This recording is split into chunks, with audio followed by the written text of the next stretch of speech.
प्रभु यीशु मसीह के नाम में आपको अनुग्रह, शांति और पापों की क्षमा का आनंद मिले। एक बहुत भले डॉक्टर थे और वास्तव में वो एक बहुत अनुग्रहकारी और दया से भरे हुए डॉक्टर थे और अपना जो प्रैक्टिस थी, पेशा था, बहुत ईमानदारी से करते थे, बहुत सिंसेरिटी से करते थे। परमेश्वर का भय मानने वाले व्यक्ति थे और विशेषकर गरीब मरीजों का विशेष ध्यान रखते थे। और जब भी गरीब मरीज जिनकी बीमारी लंबी चलती थी और फिर वो एहसास करते थे कि ये नहीं दे पाएगा, ये खर्चा नहीं उठा पाएगा इलाज का, दवाइयों का, तो जो उनकी केस बुक होती थी उसमें उस मरीज के पन्ने के अक्रॉस वो लाल स्याही से, रेड इंक से लिख देते थे फॉरगिवन, या क्षमा कर दिया, माफ कर दिया। तो इस प्रकार से उनकी केस बुक में कई सारे पन्ने थे जिस पे ये शब्द लिखे हुए थे, माफ कर दिया। और वास्तव में बहुत ही कम पन्ने थे जिसमें ये लाल स्याही नहीं थी। ज्यादा पन्नों में लाल स्याही थी, यानी कई सारे मरीजों के इन्होंने फीस माफ कर दी थी, ना, उनके पूरे इलाज की फीस जो लंबे चले थे। और कहाँ मिलते हैं ऐसे डॉक्टर?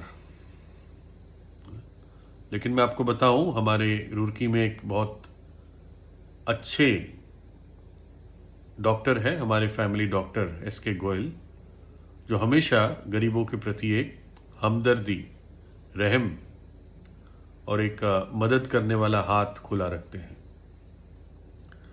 खैर, तो ये डॉक्टर इनका देहांत हो गया और फिर जो इनका वसीयतनामा था उसको पूरा करने के लिए जो उनके वकील थे वो सारी बातों को ठीक कर रहे थे, क्योंकि जो बड़े लोग होते हैं फाइनेंशियली और समाज में, वो अपना वसीयतनामा किसी ऐसे वकालत की कंपनी को, वकीलों की कंपनी को छोड़ के जाते हैं कि उनके मरने के बाद सारी चीज़ें जैसे वो चाहते थे वो पूरा करें।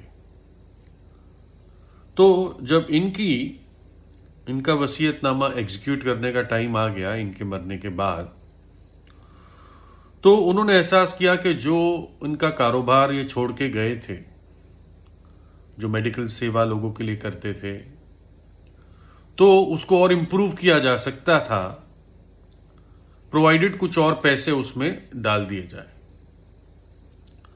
तो उन्होंने सोचा कि जब उनकी केस बुक देखी तो देखा तो बहुत सारे पैसे कई सारे मरीजों ने दिए ही नहीं थे।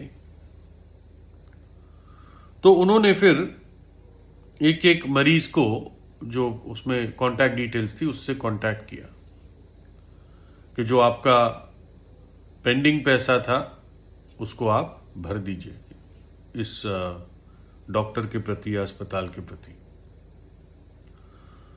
और वो तो सारे गरीब थे ही, उनके पास देने के लिए कुछ था नहीं।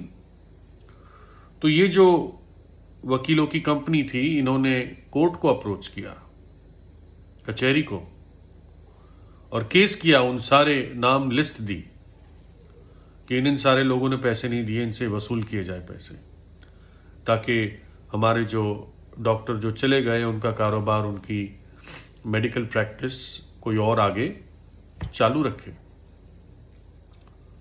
तो जज ने केस को एग्जामिन किया और फिर जज के सामने केस बुक आई, जो सबूत था। तो जज ने देखा कि जिन जिन के नाम के विरुद्ध इन्होंने केस किए थे, उन सब के पन्नों पे लाल स्याही से लिखा हुआ था फॉरगिवन या माफ कर दिया। तो जज ने कहा कि इस केस को आगे नहीं बढ़ा सकते, क्योंकि कोई भी ऐसा रूल नहीं है पूरे देश में कि जहां माफ किया गया हो कोई कर्ज, उसको फिर वसूल किया जाए। उसने कहा यहां पर लिखा हुआ है कि माफ किया गया है, तो मैं कोई भी जजमेंट दे नहीं सकता कि ये अब वसूल किया जाए। और जज ने उस केस को क्लोज कर दिया। परमेश्वर ने हमें आज्ञाएं दी है, इस मनुष्य जाति को आज्ञाएं दी है। अगर आपको आज्ञाएं ना भी मालूम हो, परंतु वो आज्ञाएं आपके मन और विवेक में लिखी हुई है ना। उदाहरण के लिए, अपने माता और पिता का आदर करना, तू हत्या ना करना, तू व्यभिचार ना करना, तू चोरी ना करना, तू अपने पड़ोसी के विरुद्ध झूठी गवाही ना देना, तू अपने पड़ोसी का मकान या उसकी पत्नी या उसका नौकर या नौकरानी या बैल या गधा या कोई भी चीज जो तेरे पड़ोसी की है, उसकी लालच ना करना।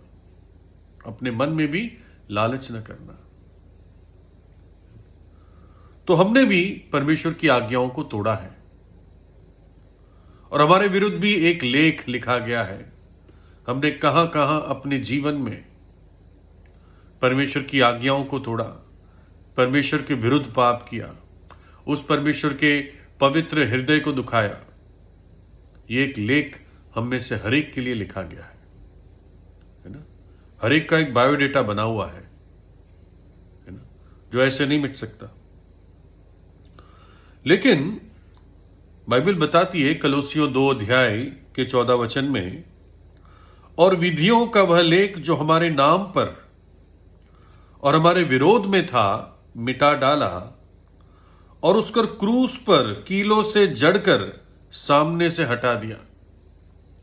अर्थात प्रभु यीशु मसीह ने जब क्रूस पर अपने प्राण दिए, हमारे उन सारे गुनाहों के लिए, जहां जहां हमने परमेश्वर की आज्ञाएं तोड़ी और जो हमने सजा पाई, वो सारी सजा प्रभु यीशु मसीह ने अपने ऊपर ले ली। और वो जो लेख था, वो जो लिस्ट था, उसने वो क्रूस पर कीलों के जरिए, मतलब एक तस्वीर के रूप में कीलों के जरिए उसको क्रूस पर जड़ दिया और सामने से हटा दिया।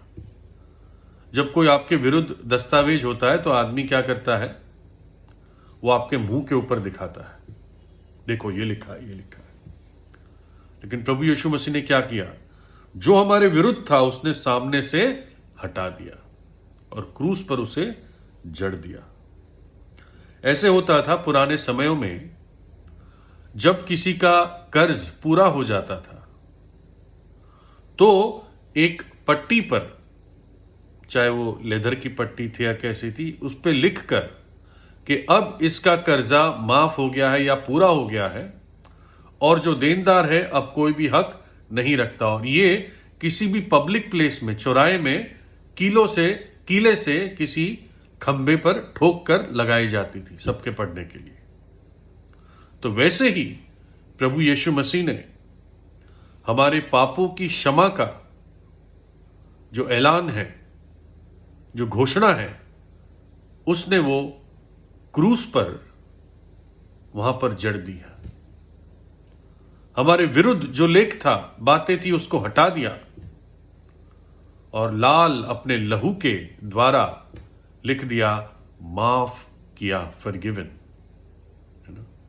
लेकिन शर्त है, आपको पश्चाताप करना है, अपने पापों से सच्चा पश्चाताप करना है और प्रभु यीशु मसीह के उस बलिदान पर विश्वास करना है। तब आप उस क्षमा को अपने जीवन में पाओगे और उस आनंद को पाओगे जो पापों की क्षमा के द्वारा मिलती है। एक शुद्ध विवेक बहुत बड़ा वरदान है। दुनिया के सोने चांदी एक शुद्ध विवेक को नहीं खरीद सकती, लेकिन प्रभु यीशु दे सकता है। अपने पापों से पश्चाताप कीजिए, प्रभु यीशु पर विश्वास कीजिए, उससे प्रार्थना कीजिए, जो मृतकों में से तीसरे दिन जी उठा। परमेश्वर आपको आशीष दे।